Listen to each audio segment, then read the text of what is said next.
Muchas gracias, Fernando, por recibirnos. Todo un placer, esta es vuestra casa.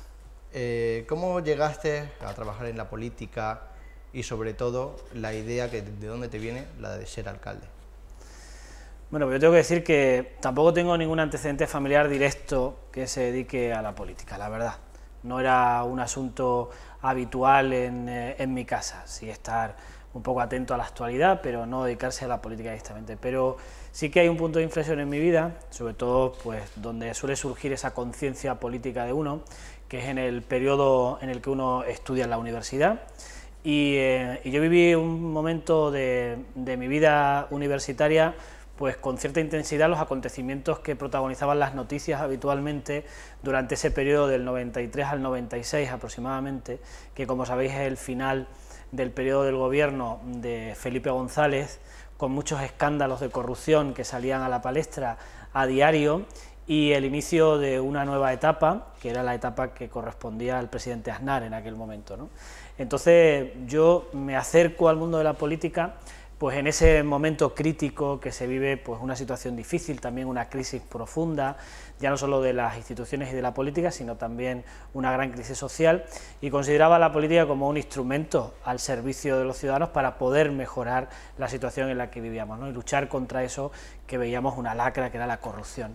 Y así es como yo me afilio en aquel momento pues al partido que correspondía pues a ese centro con el que yo me identificaba, y a partir del año 96 comienza a militar en Nuevas Generaciones. A partir de ahí, bueno, pues la carrera política es muy pública y la conocéis hasta que llego a ser candidato a la alcaldía, pero también os confieso que en ningún momento yo me planteo ni ser cargo público, ni llegar a ser alcalde de la ciudad, ni nada por el estilo, ¿no? Sino que la carrera política al final se va definiendo pues en estas opciones que se te plantean y a las que nunca dije que no, porque lo que quería ser un servidor público y sobre todo pues siendo concejal y alcalde de la ciudad que me vieron hacer. ¿Ha cambiado o crees que ha cambiado la forma de ver la política de cuando empezaste a ahora? Hombre, es muy diferente la política cuando se ve desde dentro, ¿no? Y para hacer cambios, pues hay que luchar, en este caso yo elegí la opción de hacerlo desde dentro, ¿no?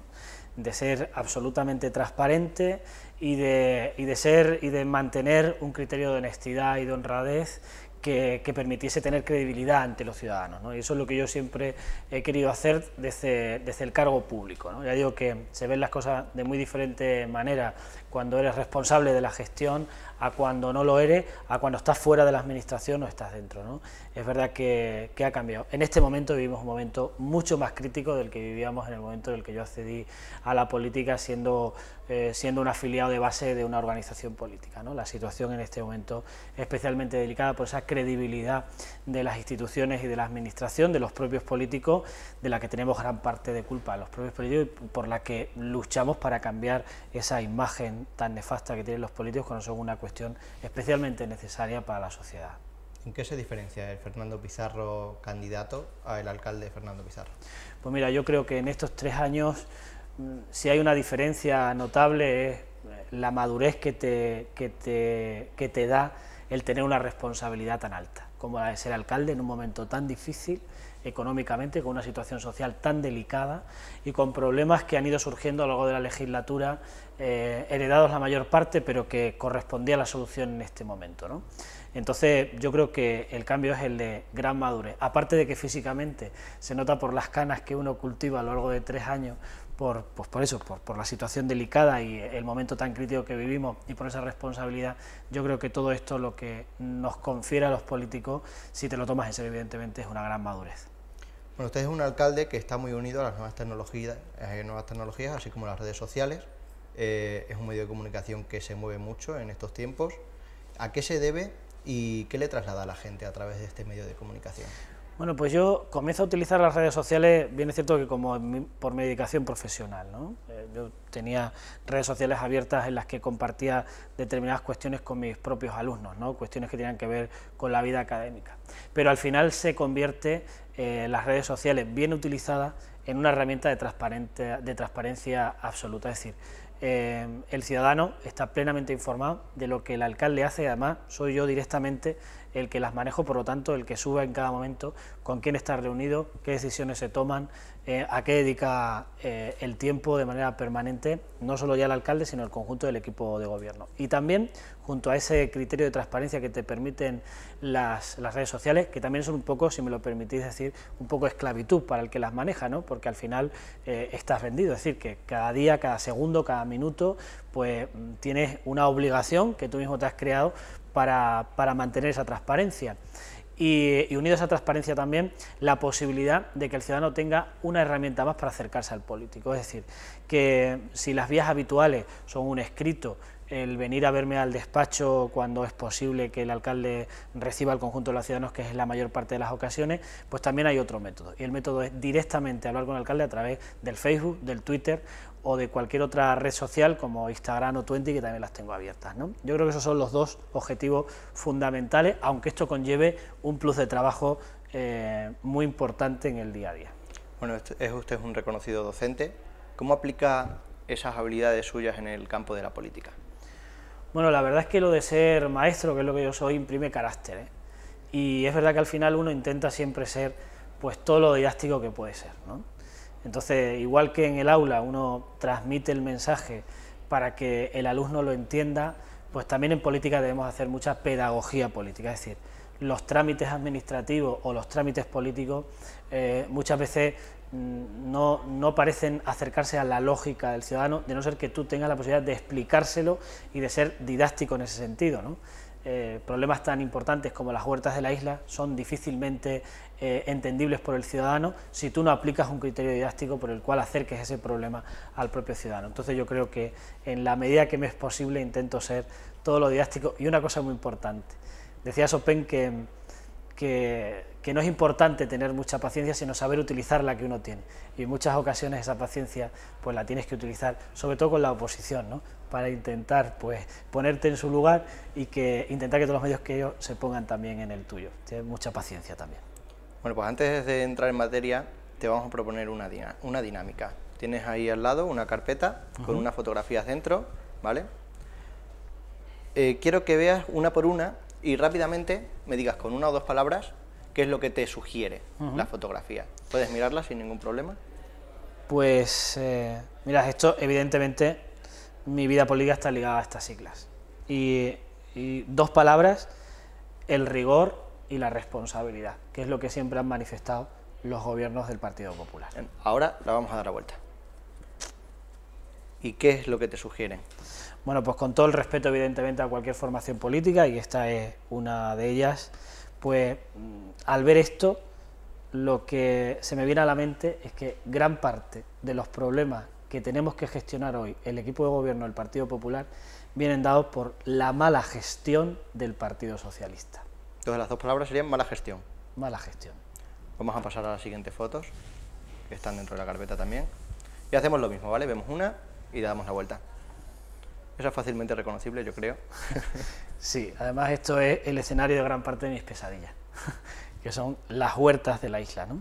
El gran problema que este ayuntamiento tiene. Entonces, es verdad que es un problema, pero para este equipo de gobierno, sin tener responsabilidad en este problema, yo la palabra con lo que lo puedo definir es que es un reto y que nosotros asumimos con mucho rigor y mucha responsabilidad. La primera palabra que se te ha venido a la mente ha sido pesadilla. Sí. No sé si a lo mejor la deberíamos cambiar. Es cierto, ¿eh? Ha sido una pesadilla porque es un problema tan grave que me ha quitado el sueño durante muchas noches y todavía me lo sigue quitando, y mucho tiempo además. O sea que luego sí, nos cierto, meteremos más en profundidad con ello. Lo de también. la pesadilla.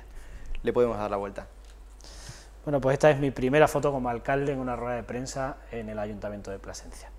En esos momentos en los que, sin haber perdido ni la ilusión ni la esperanza de dar respuesta a la solución de los problemas de los ciudadanos, pues me recuerda aquel momento y aquel inicio difícil. Entonces, como palabra... Pues la de la esperanza. Esperanza. Yo creo que sí, que en ese momento además mi sonrisa sí lo manifiesta, ¿no? Que era plenamente consciente de las dificultades, pero también tenía el capital humano necesario para poder dar solución a los problemas de los ciudadanos. Pues tenemos otra más, no te importa, vamos a verla. Hemos cogido un poco al azar. Ahí está. Bueno, pues otra opción política. mi respeto al asunto, pero yo creo que la palabra que define esta opción política es la demagogia. Demagogia. Sí, porque hablan habitualmente de cuestiones, en muchas ocasiones, imposibles de poder hacer. Un discurso fácil de cara a la galería, pero también es cierto que la situación en la que vivimos, pues es posible que surjan estas opciones, ¿no? Quizás es una necesidad, ¿no?, de los ciudadanos también que quieren a lo mejor alguna otra alternativa o algo... Una vía de escape, una manera de llamar la atención a los grandes partidos políticos, el PP y el PSOE. ¿Crees que en ciertas localidades se puede hacer un poco el uso de este partido para aprovecharse un poco de la fama que están teniendo a nivel nacional? Para sacar representación política. Exacto. Bueno, yo ya digo que es un discurso fácil, que pueden tener cabida en determinados segmentos de la población, pero creo que tiene una vida corta, la verdad. Yo creo que los ciudadanos, al final, a los ciudadanos se les puede engañar. Bueno, pues nos vamos a meter ya con otros temas, como es, por ejemplo, las huertas de la isla, que yo creo que es uno de los temas más importantes en lo que ha sido tu legislatura. ¿Cómo te afecta, ya no solo como alcalde, sino como ciudadano de Plasencia? Pues date cuenta que, como dice el auto del juez que recibimos no hace mucho tiempo, por el que se nos pone un poco, bueno, pues las líneas a seguir para el pago de las huertas en los próximos años y la posibilidad de volver a reunirnos para llegar a un acuerdo, en ese documento dice exactamente que este es un problema pues del conjunto de la ciudad, generado por quienes representaban al conjunto de los ciudadanos, por lo tanto, de alguna manera, todos responsables de ese problema, y yo como ciudadano pues también me siento responsable, y en este caso aún más como alcalde y como el que tiene la obligación por mandato de unas elecciones de dar solución a este gravísimo problema, ¿no?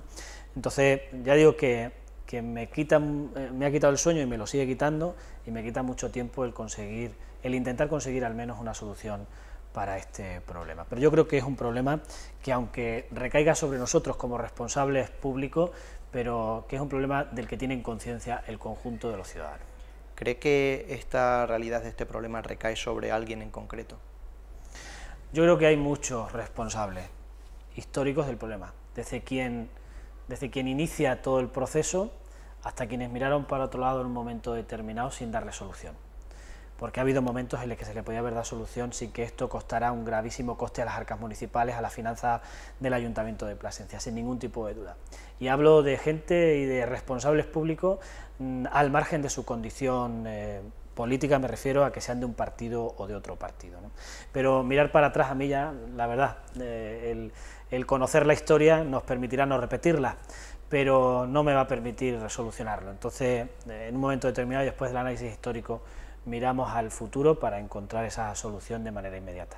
Bueno, hay otro bando, ¿no?, que es el caso de los propietarios. ¿Y qué crees que haría si usted fuera un propietario en el momento de la expropiación del terreno?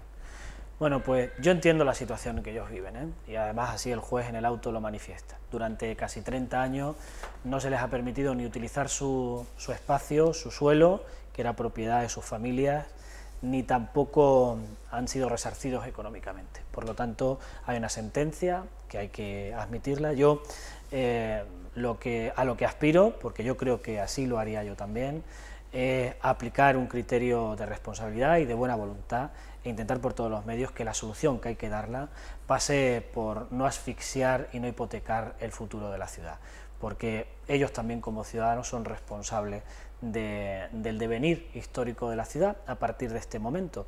Y también hay que tener en cuenta una cosa: no todos los propietarios son iguales, es decir, hay propietarios que históricamente han sido propietarios de ese suelo y hay otros propietarios que compraron ese suelo no hace muchos años para especular con él, porque sabían que esto se podía dar.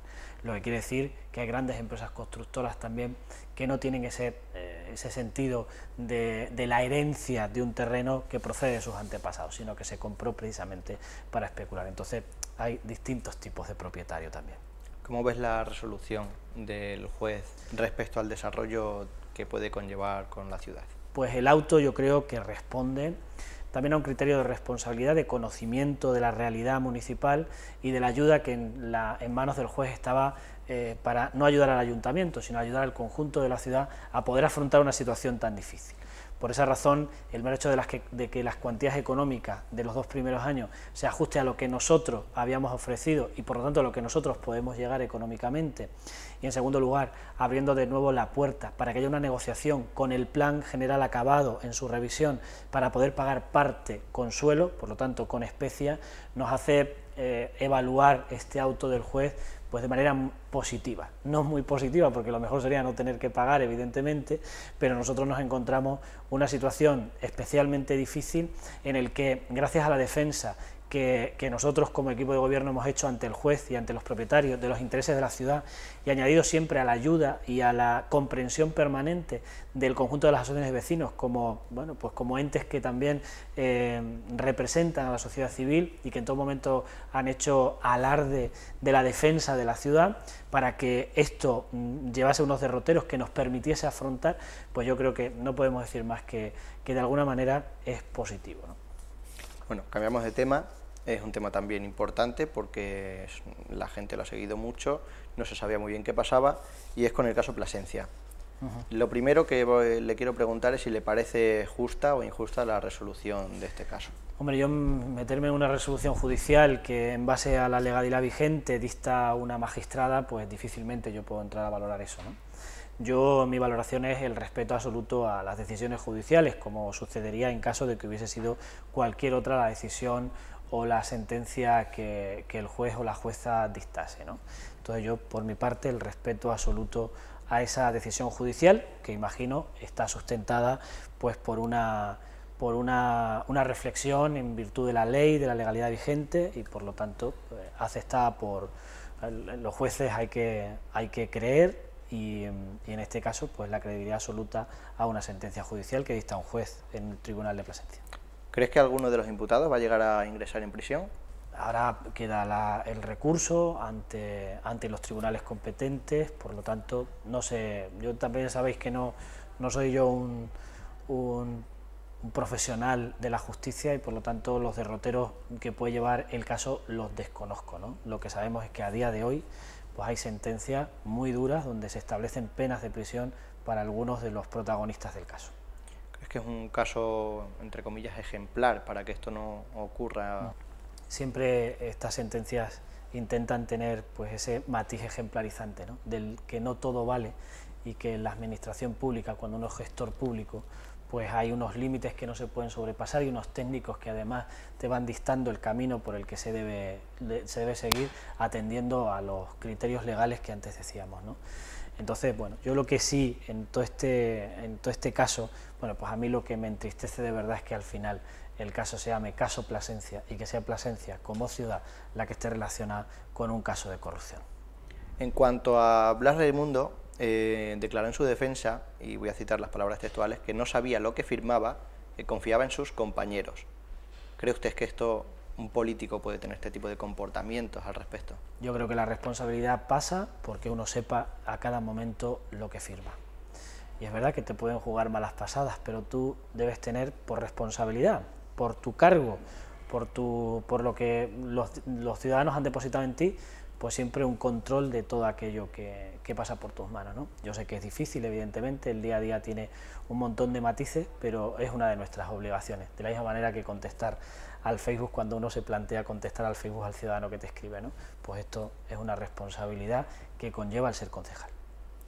Bueno, en cuanto a Sor Valentina Mirón, que se está hablando también mucho en estos últimos días, la gente ha estado recogiendo firmas, a sabiendas o no, en contra de edificios de aparcamiento que supuestamente se iban a construir en la calle San Julián, eliminando, según lo que decían, tanto la zona verde como el parque infantil.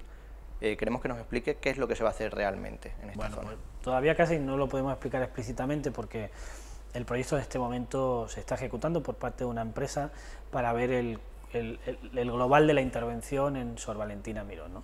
Lo que sí manifesté en su momento es que, aún no habiendo proyecto, podemos decir que no hay edificio de aparcamiento, no lo hemos planteado políticamente nunca y evidentemente el respeto a las zonas verdes y a los parques infantiles se mantienen en el conjunto de la ciudad, no hay más que ver pues el Plan General de Ordenación Urbana, ¿no? Por lo tanto yo siempre he transmitido toda tranquilidad a los vecinos de que eso no va a suceder, porque además todo esto surge de un rumor y del aliento de la oposición, que es también legítimo, su obligación, pero realmente asentado en nada, ¿eh? O sea que no existe ningún proyecto que manifieste que esa zona verde se va a eliminar o que se va a sustituir por un edificio de aparcamiento, ni mucho menos. Bien es cierto que nuestra reflexión en torno al aparcamiento, al incremento de aparcamiento en el casco histórico y en las zonas de contacto con el casco histórico, pues una de nuestras preocupaciones, porque es lo que nos piden empresarios y vecinos, ¿no?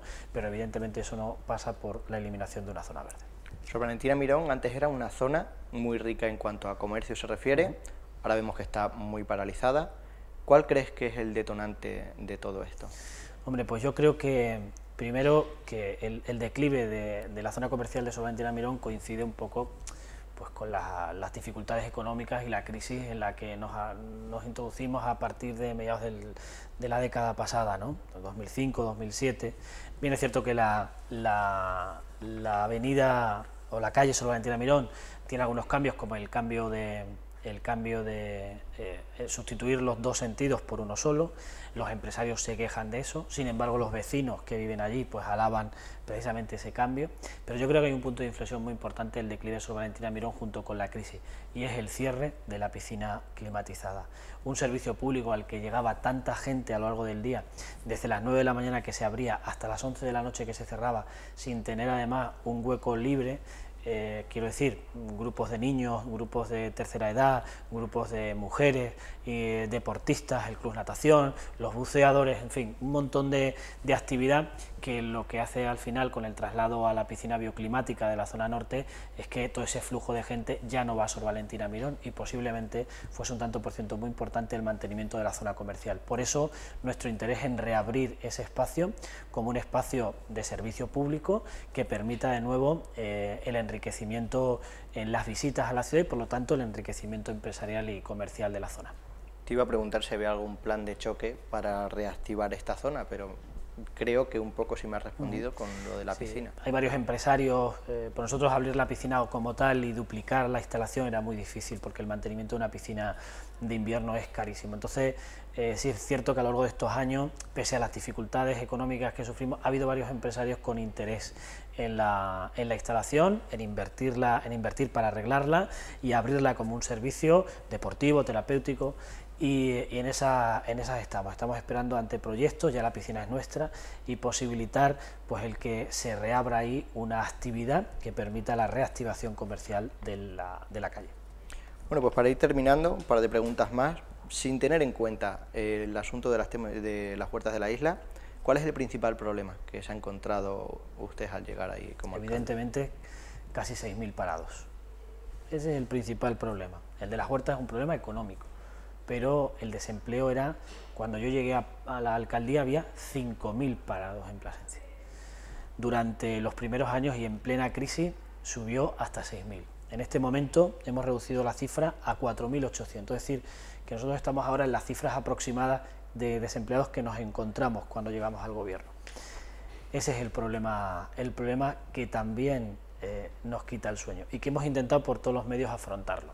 Es verdad que nuestras competencias son escasas y nos impiden muchas veces tener ni liquidez económica ni posibilidades para poder hacer planes de choque, pero con otras administraciones, y habida cuenta también del cambio que se está estableciendo, pues estos últimos meses están siendo un poco mejores, evidentemente con un descenso de casi 1.000 personas de las listas del desempleo, ¿no? Y que esperemos que eso se fortalezca y continúe, se solidifique a lo largo del tiempo y que esa tendencia a la baja de los desempleados sea una permanente, ¿no? hasta alcanzar unas cotas de desempleados. Bueno, pues que el que haya un desempleado ya es malo, ¿no? Pero bueno, unas cotas de desempleo aceptables, ¿no? Ese es nuestro mayor problema.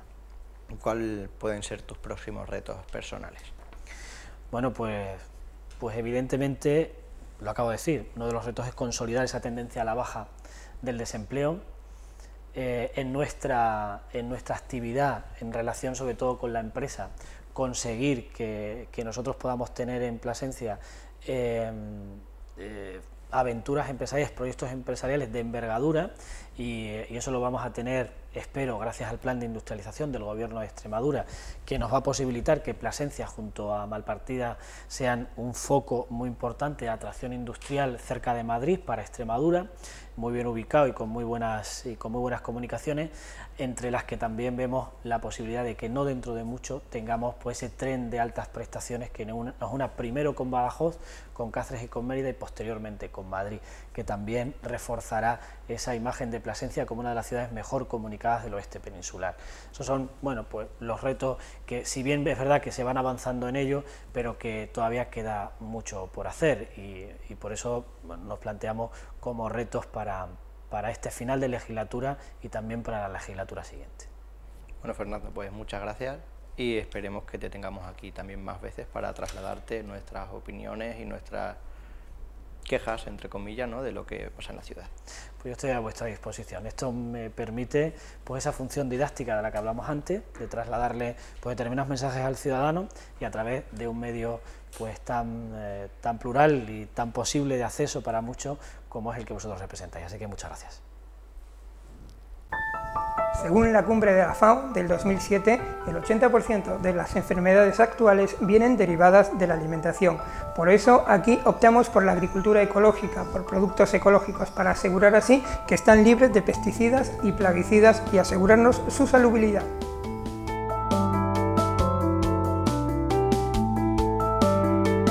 En Ambrosía La Vida puedes encontrar ricos productos ecológicos para comprar.